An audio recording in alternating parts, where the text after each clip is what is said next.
the Hoot Owl Trail and tasted the fruits of evil. But justice will catch up with you to demand payment. The Lord is my shepherd. I shall not want. He maketh me to lie down in green pastures. He leadeth me beside the still waters. He restoreth my soul. He leadeth me in the paths of righteousness for his name's sake. Yea, though I walk through the valley of the shadow of death, I will fear no evil, for thou art with me. I love your Sunday school lessons. The guy's like right there. He's a stone cold killer, and he just keeps trying to scare her with more and more gunshots at the feet. And it's of course in Hepburn's voice. Something about that sound collage, right, of just rampant gunshots and Hepburn reciting the Lord's Prayer, just felt like the right way to start things off for a show about unexpected loves, for me anyways. Welcome to Film Trace. Hey folks, we're back with season 14 of Film Trace. We are doing Visionary Remakes. This episode is the 2010s, and we're doing True Grit from 2010 and True Grit, the original from 1969. Special guest this week, he's been on the show a couple times. It's Brian from Deep Focus Review. Brian, why don't you introduce yourself and tell us what's been going on? Yeah, my name is Brian Eggert. I write for Deep Focus Review. Minnesotans can occasionally catch me on Care 11. I gonna start writing for a local paper, so that's fun. Oh, nice. Ooh. Yeah. Otherwise, I'm working on a project about Zhai Zhenqi, the Chinese sixth-generation Chinese director. Starting with his first film, Zhao Wu, and kind of picking every other film sort of throughout his career, leading up to his new movie, Caught on the Tides, I believe it's called. It comes out later this year. So Nice. Yeah, otherwise, just covering new releases, everything from, art house to mainstream stuff. So it's been fun. I've seen you, your latest review on Presents. First great film of 2025. I love that. I gotta see it. Some people hate it, so I don't know. I've heard both. Yeah. Yeah, I'm a huge Soderbergh fan, and I love how he innovates with commercial cinema and turns he's it amazing. into something experimental at times. So yeah, this is another great example of that. Very excited to see it. How do I dive into this? I feel like what we normally do with these episodes is we talk about like our baggage with these films. I want to step back and talk about our baggage with Westerns before we talk about these movies, because I think that's very important. Because I'm going to confess that I am not a Western guy in general. And my film knowledge of Westerns is terrible. Like, I have not seen any of the famous ones. So I'm going to lean a little bit heavier on you guys this episode. What is your sort of experience with Westerns? Maybe, Brian, you want to start. Is it a genre you love? Is it something that you've explored thoroughly? Or is it or are you more like me? Yeah, it's definitely a genre I love. It's something I've studied at length in college and wrote about at length. Everything from silent westerns to contemporary westerns. I'm a big fan of John Ford. I'm a bigger fan of Anthony Mann, and I like a lot of revisionist westerns as well. But yeah. This was interesting in that I kind of went through a phase, I guess, in maybe when I was doing my undergrad, and I really loved Westerns and really unapologetically loved John Wayne movies. Nice. And shortly after that, just sort of didn't so much. And I've had a hard time revisiting his movies, as we'll learn later.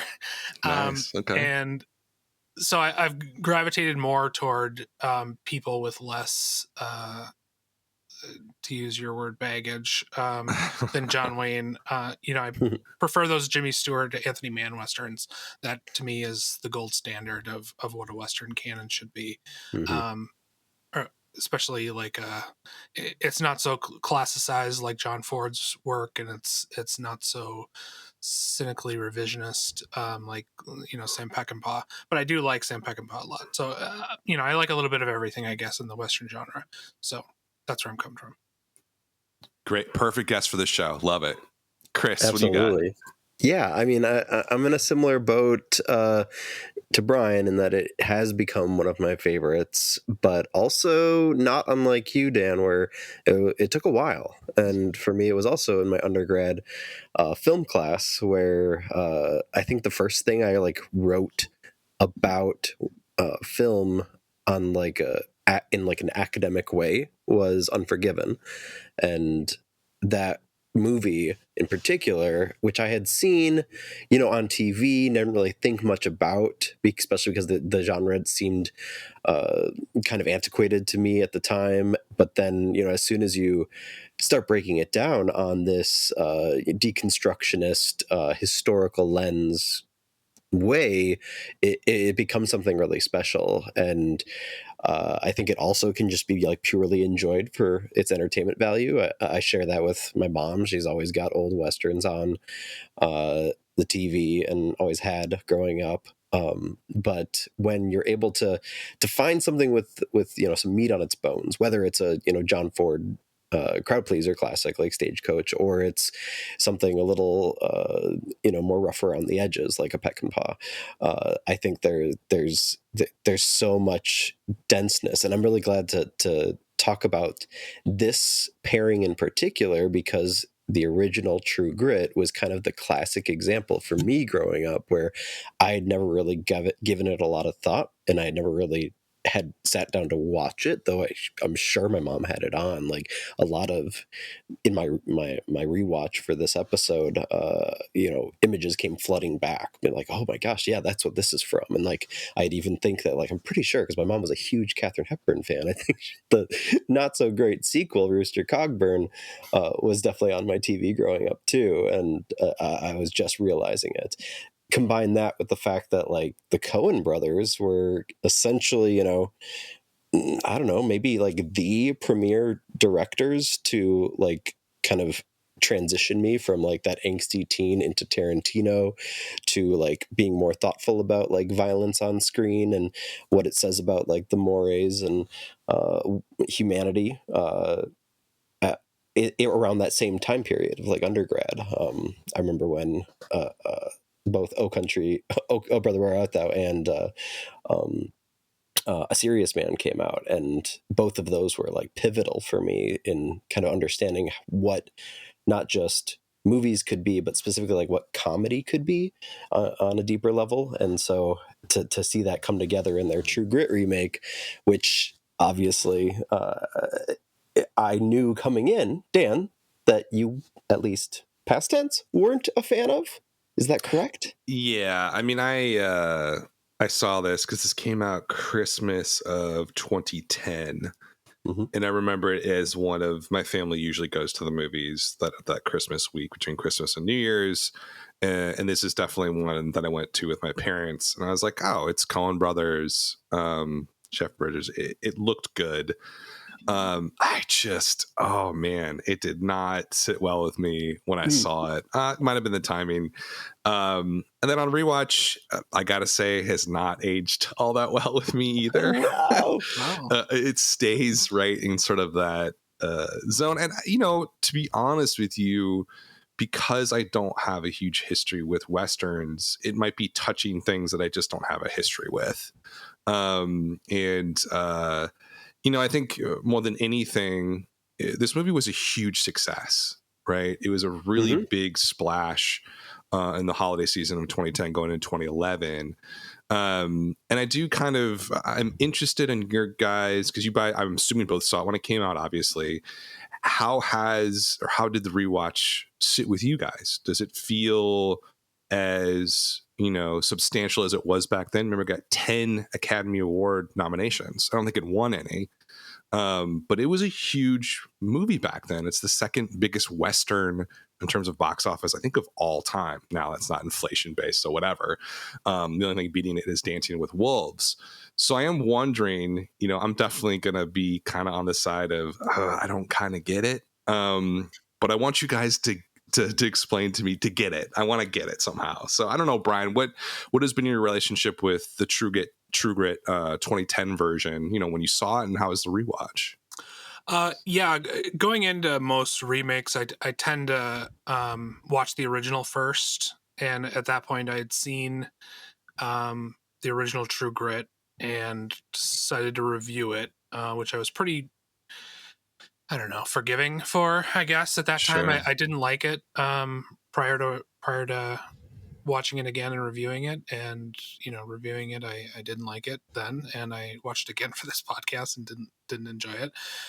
So I went into the remake kind of cynical, and ended up really loving it. I mean, it was on, I think it was, I don't know, 5 or 6 on my top 10 list that year, and it got everything right that I hated about the original, and it just seemed to, really echo the book really well and complement it, but add on, some of the Coen's edge and humor to it. They were, respectful toward the dialogue. I just felt that like they got everything right, and I went out sort of like shocked at how much I loved it. I also remember because it was one of the first ever like press screenings that I was invited to by a studio.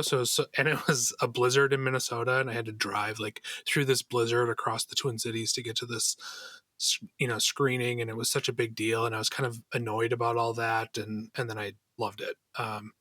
So yeah, and watching it again, I this time I read the book right beforehand. I had read the book many years before seeing the movie back in 2010.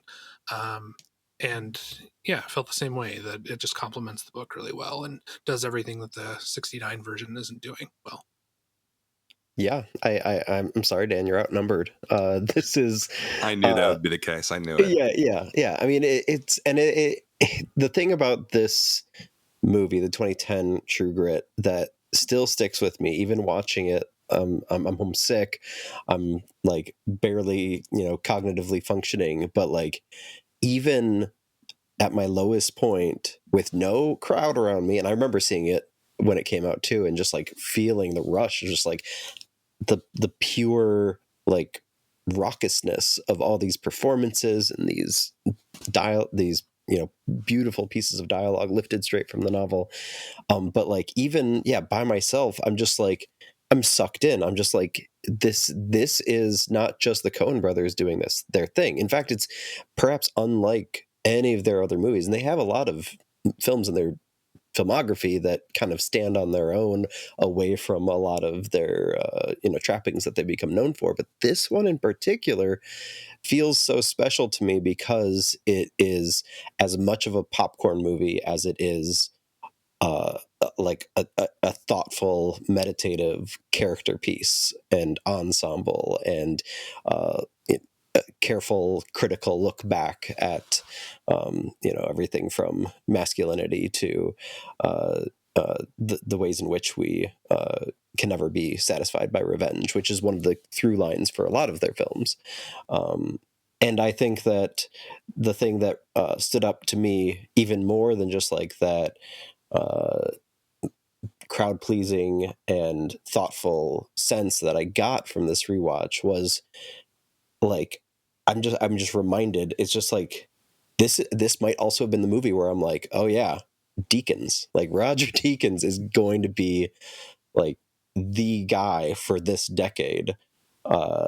You can see it going back to this, and there's lots of other touch points earlier in his career, but like the way in which they take a story that is set in Arkansas, and the original is filmed in Colorado. Here they're taking advantage of the landscapes of Texas and New Mexico, and really just like giving it this like big wide release blockbuster treatment of what a Western should be, that I don't think I had really seen in a modern way, other than like on a very like only crowd pleasing level of like James Mangold's 3:10 to Yuma remake, which was fun, but definitely not the kind of magic that I got from True Grit 2010. So I think that was huge. Not to mention Carter Burwell's score. That's just like, even through my tinny laptop speakers, it still hits so beautifully.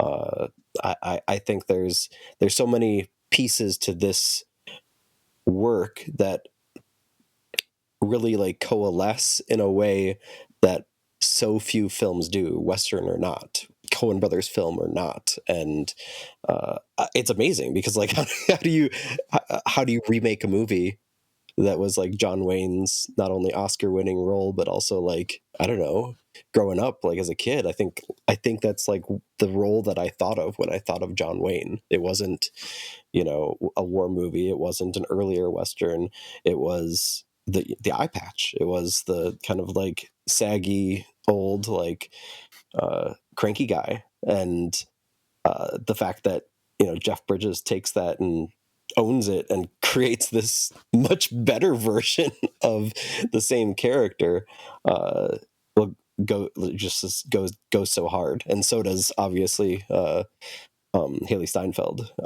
who is like the best 13-year-old I've ever seen on screen. I think. I don't know. Did you not even get that on like the bells and whistles level of the music and the cinematography and the performances, Dan? Well, that's accusatory. That question is accusatory. Oh yeah. Well, I'm kind of pissed, to be honest. I mean, Steinfeld is a revelation. I mean, she's unbelievable in this, and she's a really strong actor. Always has been. This is her debut, I believe, right? And she's kind of found at the last second. You know, they had gone through thousands of people looking for somebody. And I think that like the Coen brothers even stated like if they didn't find the right person, the film wasn't going to happen. And the film totally rests on her shoulders, and she does phenomenal. I mean, it really is some of the best child acting I've ever seen. I think for me though, it's sort of like, you know, in looking back at the original and trying to compare the two, you know, I feel like I wish I had seen the original first before I saw this remake, because then it feels so much more, I might even say transgressive versus sort of the old timey Westerns. The original, you know, if I can try and contextualize it a little bit, you know, obviously Westerns were huge in the 50s and 60s. The original comes out in 69. Kind of a little late for that style of film. And watching it, someone on Letterboxd said it much better than I did. It feels like it's from 1959. And I don't know, Brian, if you want to, maybe we can dive into that a little bit more to contextualize the original release. Like, what would you say? Does the first True Grit feel of its time, the late 60s, or does it feel pretty dated, you know, in your sort of knowledge of the history of Westerns for that time period? Yeah, I think the kind of the classical Western is 30s, 40s, and 50s, and it kind of starts to die out in the late 50s. In the 60s, I think there's a move to try to recapture what was happening, and you know, they're competing with television. So they're on TV. You've got shows like, you know, Gunsmoke and Wagon Train and The Virginian and stuff like that. That's just like dominating TV. That's like 90% of what TV is. There are these like Western shows. And so you've got movies like How the West Was Won, and even a movie like El Dorado from 1962, where Howard Hawks is just basically remaking Rio Bravo from a few years before. They're just trying to recapture old magic, and I feel like a lot of what's going on in the 60s Westerns is that. Few of them have their own voice, and this is a perfect example of that. This feels like, hey, remember the good old days of John Wayne, you know, in Stagecoach and The Searchers and you know, Fort Apache and just everything he's done with John Ford. Well, we're going to try to do that, and we're going to try to give him a big iconic role from a book that you love, and we'll give him an eye patch and you know, great. And so he'll get his Oscar, and that's kind of what it felt like to me. It felt like they were trying really hard to be a classic, and I don't think, I don't know, personally, it doesn't work for me. I find the whole experience kind of generic. It has kind of this generic studio aesthetic that has no personality behind it. You know, I think they're not really giving like Maddie Ross much credit. Like, she, just from the beginning, I mean, they show the murder of her dad. And that turns it into, now we need to avenge this murder, as opposed to Maddie on a mission to avenge her father. And so it takes the Yeah. focus off of Maddie and puts it on the revenge. And then therefore it puts it on Rooster Cogburn. And so it's his story and not hers. And that really frustrates me because it just misses the point of the book to the point where now this is just a John Wayne movie and that's all it is. And I find him cartoonish and he can't act through this eye patch. Like he's really like pushing that eye, the good eye, like at whoever he's talking to, and just like he's never comfortable in that eye patch, whereas Jeff Bridges is very comfortable in that eye patch. He says things like she reminds me of me about Maddie as opposed, and we have to see Maddie through his eyes, which is so frustrating because she's completely her own thing. So yeah, I think this is the 60s are a real transitional period for Westerns. The genre's dying. They're trying to recapture that magic. I don't think at this point they're making the movie, the Wild Bunch hasn't come out yet. Butch Cassidy hasn't come out yet. They're coming out the same year as this, but those are the movies that are going to start kind of the true revisionist movement of New Hollywood, and lead into kind of the real downswing, I would say, in the 1970s of Westerns. And then they're pretty much dead by the 1980s because, Star Wars comes in and that's the new Western. So everybody's looking to the future after that. So nobody really cares about Westerns. So between TV and, the death of old Hollywood and the emergence of new Hollywood, this movie is just kind of caught in the middle. And I don't think it serves the master of the old Hollywood well. And I don't think it serves the new Hollywood regime either. And it's just this weird, to me, aberration that doesn't really work. And I know I'm probably in the minority opinion just in terms of like the general assessment of this as a classic, but I just don't. That's what I was like. And Chris, you can jump in here kind of on the original, what your thoughts were, but I was blown away by how bored I was. I know I sound like I'm a 15-year-old, like whatever, Gen Zer, but it is so non-vibrant. And you added a question to your notes, Chris, about the Wild Bunch, which I'd never seen before. And so I was like, okay, I've got to go check out some clips. I didn't watch the whole thing. I just watched like the shootout scene, different clips from the Wild Bunch. Came out same year. And I'm just like, okay, this seems like a modern movie-ish to me. It seems like a 60s movie. It is jarring going from one to the other, seeing this. It's an artifact, right? It is from another era, but it was just released in the late 60s. I am honestly, kind of surprised at the stature of the original. Like even going on Letterboxd, it has a 3.6. Like that's like very high for a movie. So I don't know, Chris, like what are your thoughts on the original? I'm with Brian. It doesn't do much for me. And John Wayne certainly does nothing for me except take me out of a movie. But I don't know, Chris, what are your thoughts? I mostly agree. I do think that there's something fascinating about it as an artifact and as kind of this very, maybe the most obvious attempt in Hollywood history to like put a capper on somebody's career of that kind of stature for John Wayne. Where it's just everything feels forced and wooden. But I don't know, I couldn't help but think a little bit about our Camp Cinema series, watching it, and even more so watching Rooster Cogburn, the tepid sequel, where there's like there's almost like this kind of like knowingness, this self-awareness that is just like simmering under the surface, where it feels like like John Wayne is just going through the motions, bumbling around, because he sees this as his victory lap. He went so far as to think that like Portis wrote the original novel with him in mind as Rooster Cogburn. Like this guy's hubris and ego are next level at this point.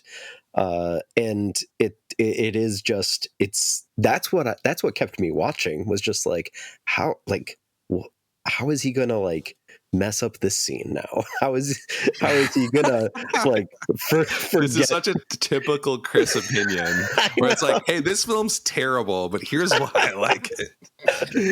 It's true though. Like, and I will say that like, I didn't remember, or I didn't ever know about Duvall and Hopper showing up later in the film. So that was a fun surprise, especially knowing like who's going to play their corollaries in the remake. But yeah, no, I mean, objectively, I think you guys are in the right, but there was something fun about it. I think there's also that nostalgia aspect, like that. I talked with my mom on the phone. It's like, hey, I rewatched the original True Grit, and she had a lot of fun talking with me about John Wayne, and also like hearing about the production. Kim Darby was 22 at the time, who plays Maddie Ross, and she like had to, just like Maddie Ross in the film, kind of stand up for herself against John Wayne and Henry Hathaway, who, treated her like a child, even though she's like a mom, and she's like trying to figure out where her kid is, and like the studio execs are like not playing nice with like her like time with the nanny versus time with her.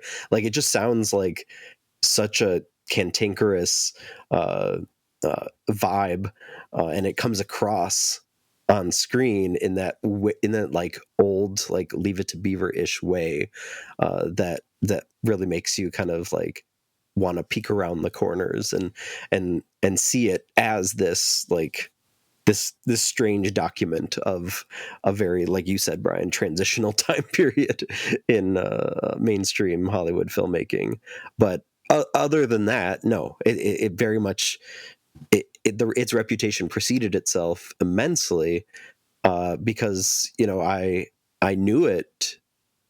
I think I mentioned this earlier, but like going into watching the remake and like thinking like, oh, the Coen brothers, they're so full of themselves. They think they can remake True Grit. But like not really understanding that it wasn't that great of a movie in the first place. And that there was this original text behind it that had so many more layers to it. And that's another like comparison that really stood out to me.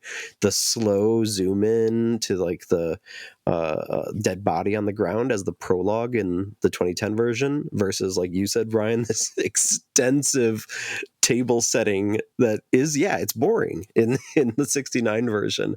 But simply looking at it through the right perspective and centering the character that the story asks for. And yet, like, you look at, even Portis himself thought that the 69 version was true to his book, which seems bizarre in retrospect, or maybe he was just too nice of a guy. I also am curious what your guys' thoughts are with regard to this idea that, like, you have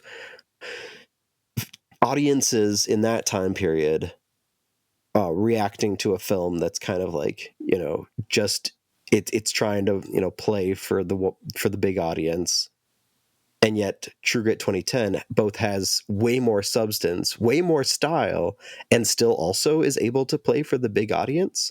Like, how much did audiences change, and does that like play into the whole genre aspect too in 69 versus 2010, or even just like overall about both films? Because like you said, Dan, like it doesn't seem like the 69 version is hugely maligned nowadays. It hasn't been severely reevaluated like some older films have.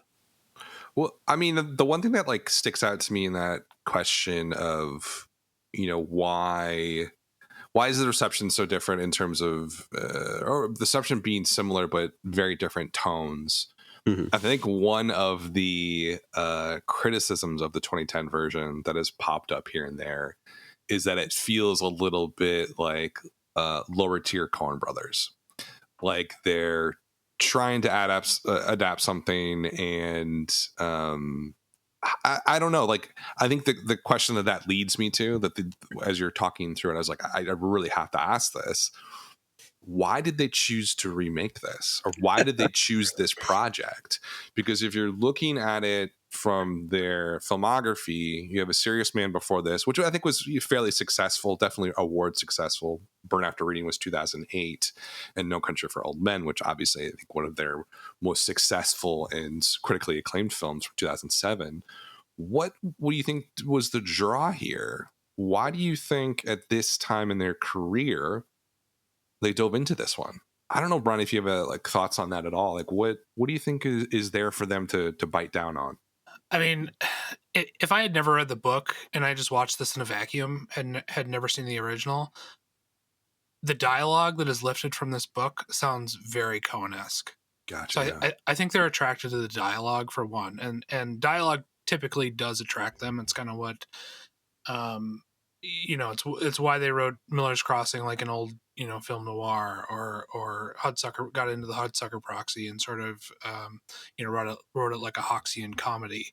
That kind of fast-paced dialogue and banter feels like something that's in one of their comedies. Maddie bickering with the horse trader. You couldn't write a more Coen brothers scene. And that's straight out of Portis, like verbatim, which is wild. And so I think, one, it's the dialogue. I was trying to confirm this, if the studio brought them this project or if they pursued it. And everything, it's kind of vague, but I think they pursued this. Yeah. So Yeah. they were attracted to that dialogue. And then the things that they add to it are also interesting. Did either of you read the book before this? No, I have not. No. I started it and then left it on my classroom shelf before I got sick. Sure. So I mean, it's very close, and the things that they add are pretty interesting. And you could probably guess what they add, but there are a few little flourishes that they add, but it's not much. So I think they just, whatever gauge that they use to measure what is good material for them, I think this just, stuck with them over the years. I'm not sure when they read it first, because it's hard to find anything where they really talk about, their production history or their inspiration.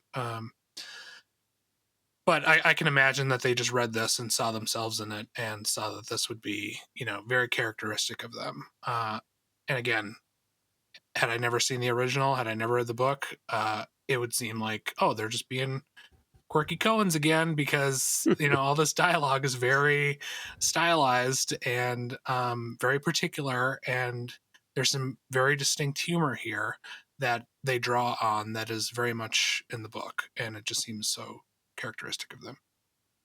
It also seems like in a lot of their press circuit interviews that they were perhaps even, they were kind of brazen, but also maybe just a little more attuned to film going culture at the time than perhaps some of us nerds were, where they thought that the old True Grit is gone. Like, its status, its iconography had kind of dissipated since. And so they, I think, saw it less as a remake of the film and more of a new adaptation of the book.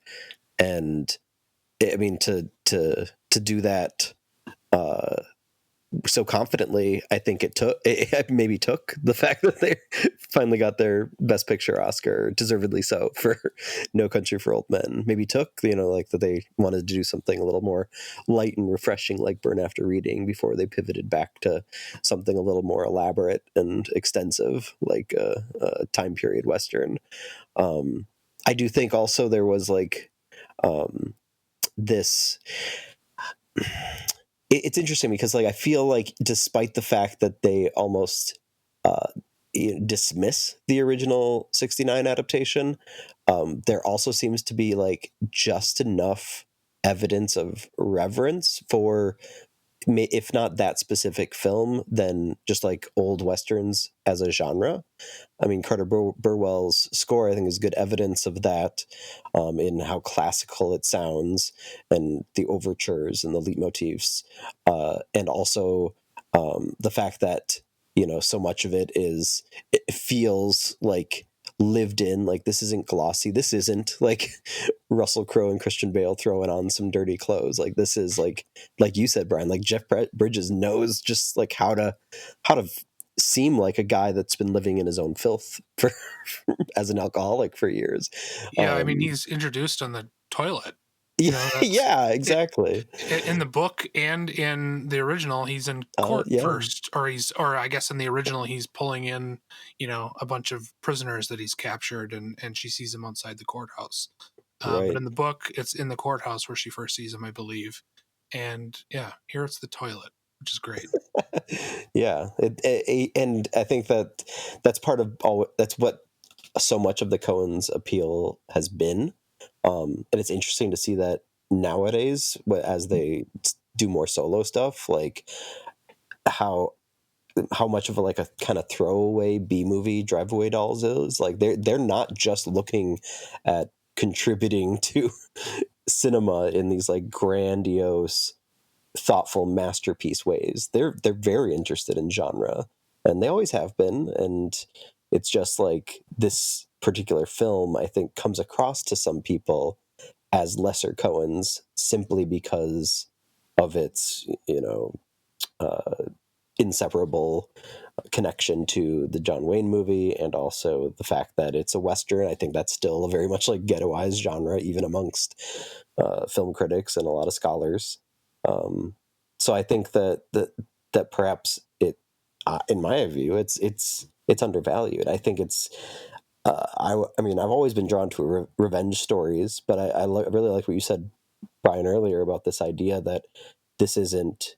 There is a distinction between a revenge plot and a movie about a daughter avenging her father's death. Like, it becomes about the people, not about the actual like action of taking revenge. And that feels so sweet. Like, I almost like forgot, doing this rewatch, and this was probably my fourth or fifth time seeing it. I was like, oh yeah, I guess this is a revenge movie, but it doesn't come across that way.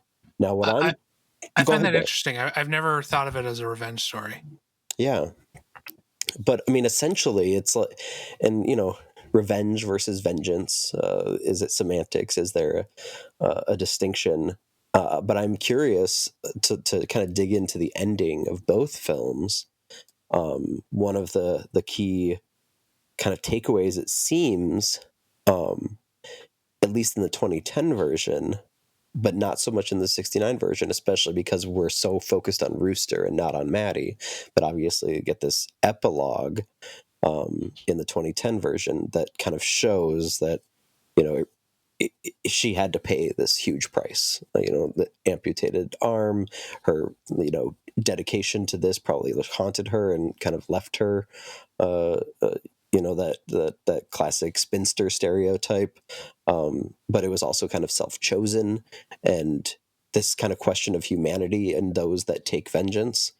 And I don't know if that's necessarily something we've definitely seen the revenge plot from the point of view of a woman before, but to see it in this kind of like almost like stately but ordinary way is what like makes me feel like Maddie Ross's character is so vital and so rich.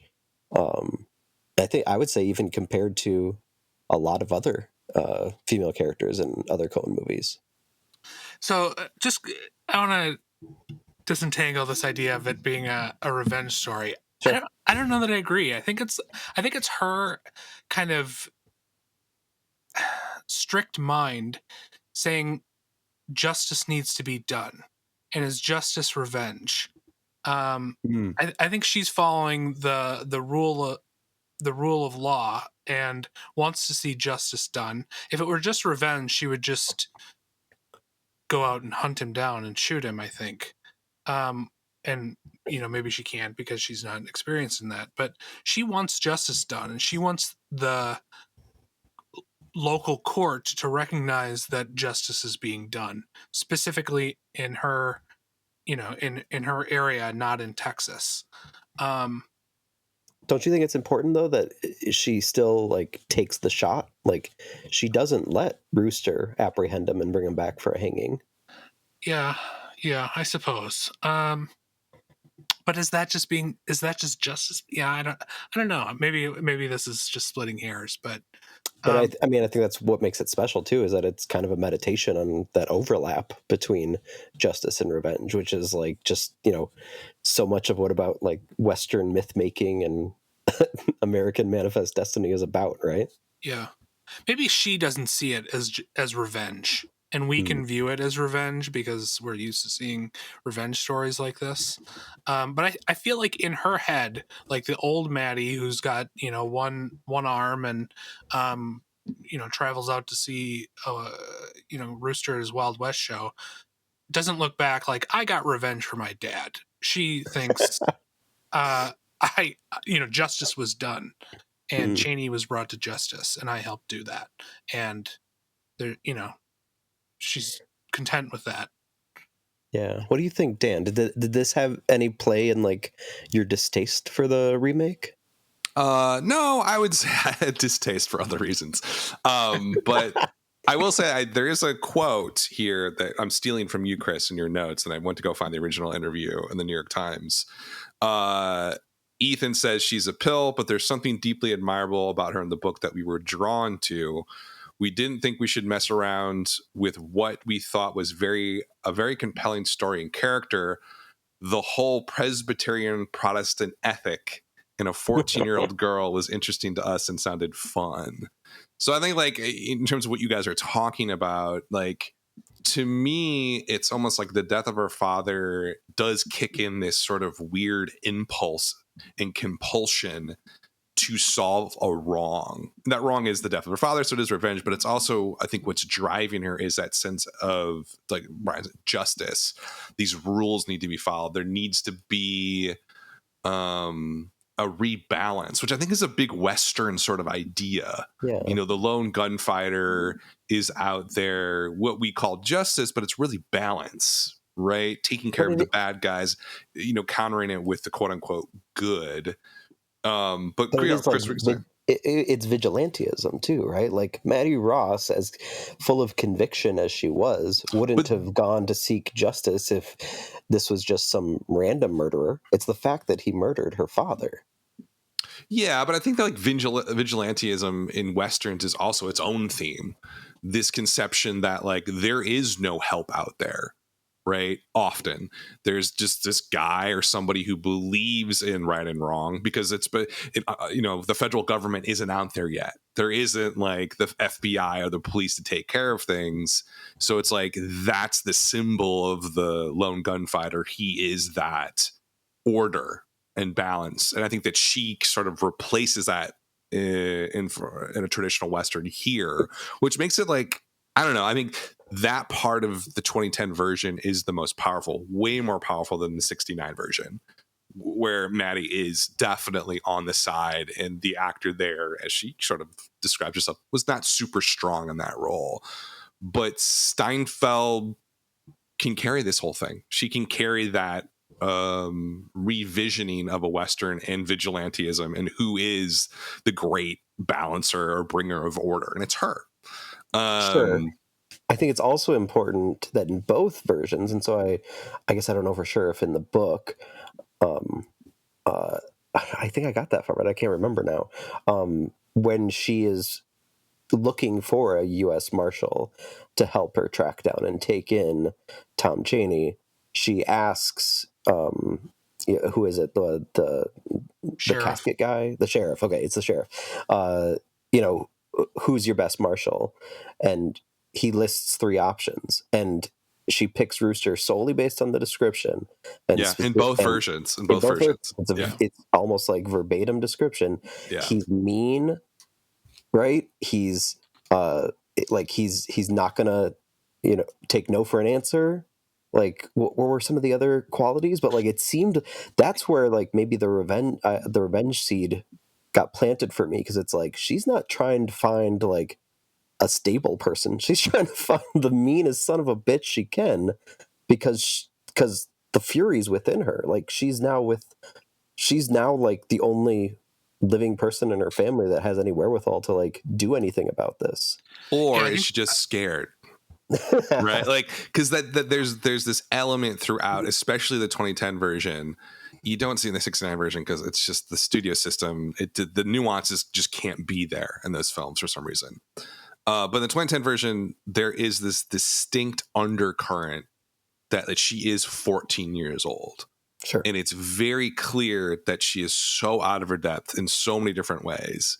So I think, one of the reasons that she, I think, would be compelled to pick a man like that is sort of like, well, I'm not a scary guy. I can't go after these really awful human beings. So let me find an awful human being that can do it for me. Brian, go ahead. Sorry. No, it's okay. I read it as Rooster's got some problems with drink. That's kind of what the sheriff says. He usually brings him in dead, and he's trigger happy. But and he's a mean son of a bitch. The top recommendation was sometimes the guy gets away, but he'll always bring in his people alive. So there's a likelihood that we're not going to catch this guy if I go with the buy the book. The buy the book option. But with Rooster, I get somebody who's mean, which is serves her purpose, and is going to do his job. And yeah, he's going to drink, but she can deal with that. I don't think she's afraid, and I feel like her choice is about as logical as her debate with the horse trader. There's a way of doing things right, and in her religious mind, it's an eye for an eye, and her father died, and so this guy's gonna die, and I'm not gonna let this guy get away by going with the number one recommended option, because that's a possibility. So I'm gonna go with the meanest guy because I'm going to get what I want off of him. I feel like it's all horse trading throughout for her. Oh shit! Is Maddie Ross autistic? Is that a possible reading here? No. I think I think she's incredibly unique as depicted in the 2010 version and the book, whereas in the original, they kind of paint her as a tomboy, and they have her in boyish clothes with a boyish haircut. And that's all they know how to deal with that kind of personality, because it's the John Wayne show. And so she's just a tomboy, and she's the impetus of this story, basically. And there's not much more to her. But in the Coen's hands and in Portis's hands, I feel like she's the one with true grit, whereas John Wayne is the one with true grit in the 69 version. Yeah. I totally agree with that. she's the one who races across the river on Blackie and is willing to keep up with them, and willing to go on what she thinks is a big coon hunt, and is totally game for all that. So I don't think she's afraid. She's out of her depth and doesn't realize what she's in for, probably, and adapts, I think, quite well. But I don't think she's so easily pigeonholed, and that's at least in the Coen's hands. And that's what I love about the character. She's unafraid. She's determined. She's got a very strict logic that could be autistic, I guess. But I think she's just got a strict logic that her own way of doing things is strong-minded and fascinating for it.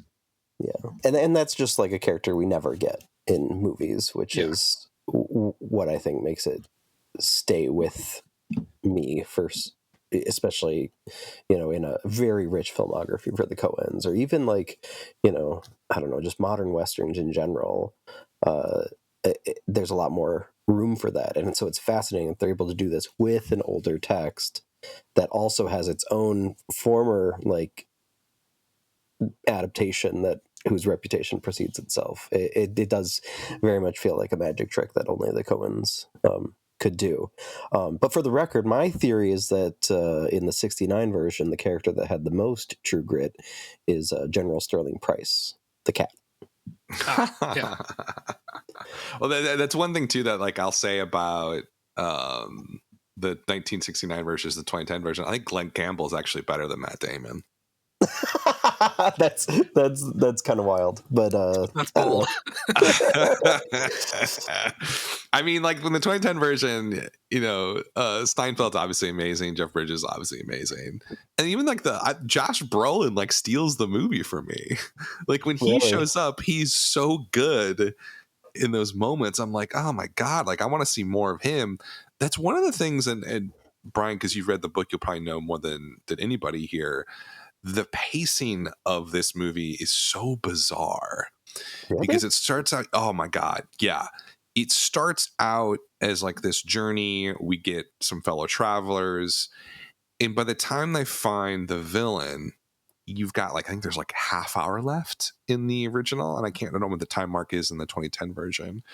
But to me, it is a really strange narrative structure in the sense that like the villain is found as almost like the denouement, and then it just like quickly wraps up in like 20 minutes. And I felt like the endings of both were very truncated, and the flow just felt very off to me. Is that very similar to the book, Brian, where they show up in maybe the last couple chapters, last chapter? Yeah, I mean the 2010 version is very close to the book. Sure. I don't know. I find that it was sort of like a Tolkien journey, setting off, Yeah. and finding the ring, and then they find the ring, and then there's a short journey back, I guess, depending on your view of Return of the King. But yeah, I don't know. I didn't find that structure weird. It seemed to like a kind of a straight line with a few stops along the way, and they find their man, and typical Western format. There's a shootout.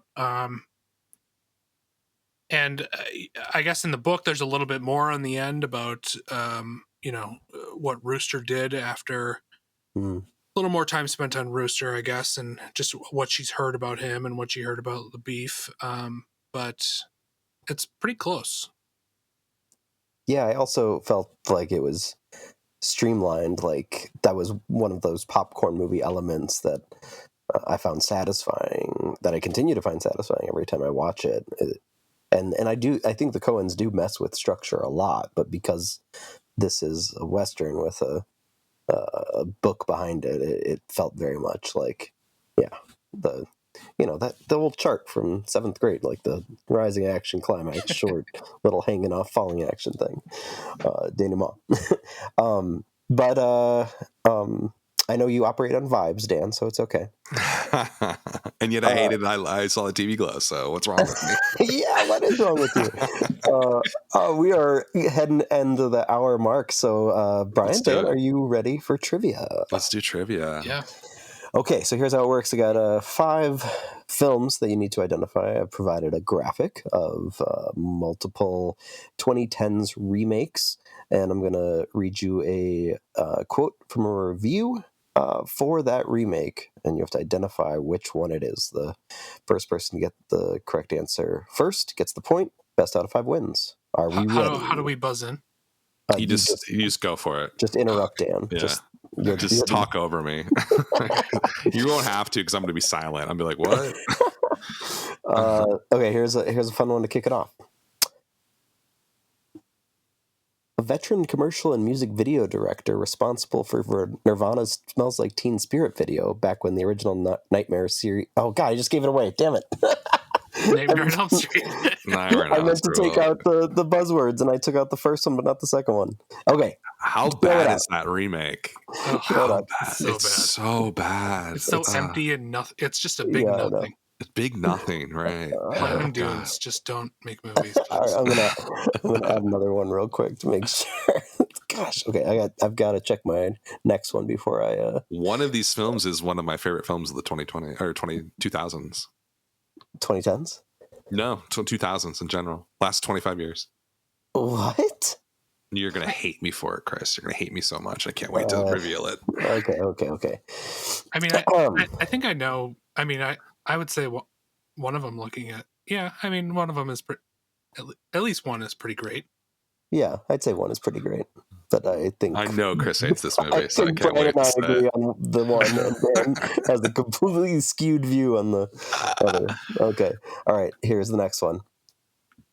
The original was repulsive but impossible to shake. The remake is pure applause bait, which makes it barbaric in ways the original director would have never dreamed. Evil Dead? Nope. Child's Play? Nope. Straw Dogs? Yeah, nice work, That's a Brian. good call. Yeah, good call. Yeah, my guy James Marsden too. Eternally lovable, but not the right guy. And why would you remake that movie? Just that's Just doesn't that's make any just a sense. mistake from the first place. All right, Brian, you got 1 point. Number 2. The movie lacks joy. It has poignancy and intelligence, and it holds interest, but it never opens up into happiness and fantasy. Maybe it's the recession. Ocean's 11? Nope. The Jungle Book? Nope. A Star is Born? Nope. Arthur? Yes, Arthur. Good call. Yeah. Oh my God, Russell Brand. Yeah. Big yikes, as the youngsters say. Big Less said the yikes. better. I remember liking the remake of the Arthur, but I couldn't imagine ever watching it. Yeah, well, again, why? Okay, number 3, Brian, you're 2 for 2. One thoroughbred of a movie, sleek, well-muscled, and brisk. The director's newest offering delivers just about everything anyone could possibly want from filmed entertainment, except deep thought. Dread? Nope. Clash of Titans? Nope. Evil Dead? No. Fright Night? No. All right, Let Brian, Me you're In? up. Nope. Child's Play? Nope. Oh my God, we're dying. Jungle Book? Nope. I don't even Sleek, know what's well-muscled, and brisk. Oh, Ocean's 11. There you go. And that's the one I would say is like a great movie. Yeah, Yeah, that's one. I think that review's deeply wrong. There's a lot going on in there that is intelligent. That's a good one. I enjoy it. I don't love it, but I enjoy it. I think I see that take though. I think that the first time, I think especially like when it was coming out, I don't think a lot of people thought that it was doing anything interesting besides having a lot of movie stars and flashbang fun stuff. Sure. Okay. So Dan, that was you? Yeah, 2-1. 2-1. Okay, 2-1. Number 4. This isn't a strict remake, but it does include the basic framework and some visual nods to the original. On its own, it's an irredeemable, sadistic torture chamber, reveling in the bloody, cringe-inducing deaths of some of the stupidest people. There you go. Yeah, Evil Dead. That's the one. That's one of my favorite movies. Yeah, I Really? don't know. Brian, what's your take on the Evil Dead remake or reboot, whatever you want to call it? 2013. I don't think it has any joy. Yes, thank you. And I think Sam Raimi's such, those are cartoon movies, the originals. Yeah. And they're all, informed by cartoon violence, and Evil Dead, the remake, is just like, it's sadistic. It's sadistic, and there's no joy in it. And it tells you a lot about who I am. All right, let's go. Yeah. All right. Did you like Evil Dead Rise? I loved Evil Dead Rise. Did you? Yeah, I really enjoyed it. Yeah. It's not great, but it's a lot of fun. She's greater. So good. Okay. Here we go. Number 5, and this was my sub in for the nightmare screw up. So give me a second.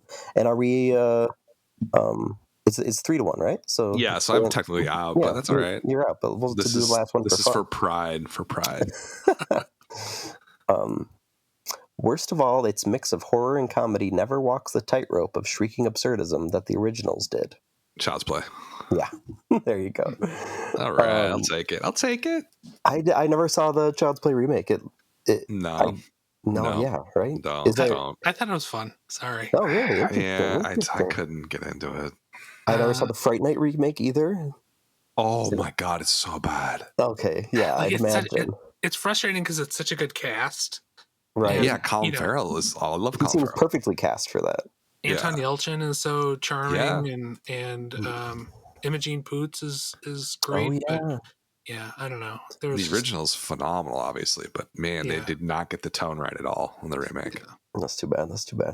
Yeah. Thanks so much for being here, Brian. What do you have coming up planned for Deep Focus Review? Any upcoming releases you're excited to talk about, either on the website or on TV or maybe in the paper?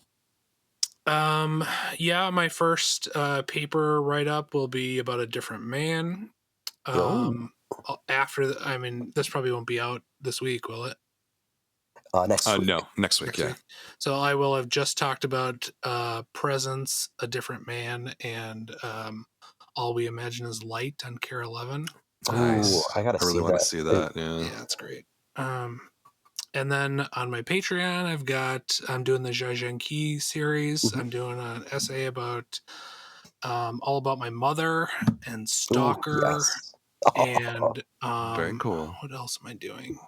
I don't know. It's reader's choice request. So for the next few, and M, Alfred Slang's M. Right. Oh, nice. So, Yeah. That was the really finale diverse of our slate. last season. Yeah, we just did that one. What do we got coming up? So we're doing 2000s next episode. So Dawn of the Dead. Then the 90s is going to be Cape Fear. We already put out the 2020s Nosferatu, so go back and listen to that one. That's a fun one. And we have some more cool movies coming up: The Fly, King Kong, Fistful of Dollars, Maltese Falcon, to sort of close out our Visionary Remakes season here. Thanks again, Brian, and thanks for the listeners. This has been Film Trace.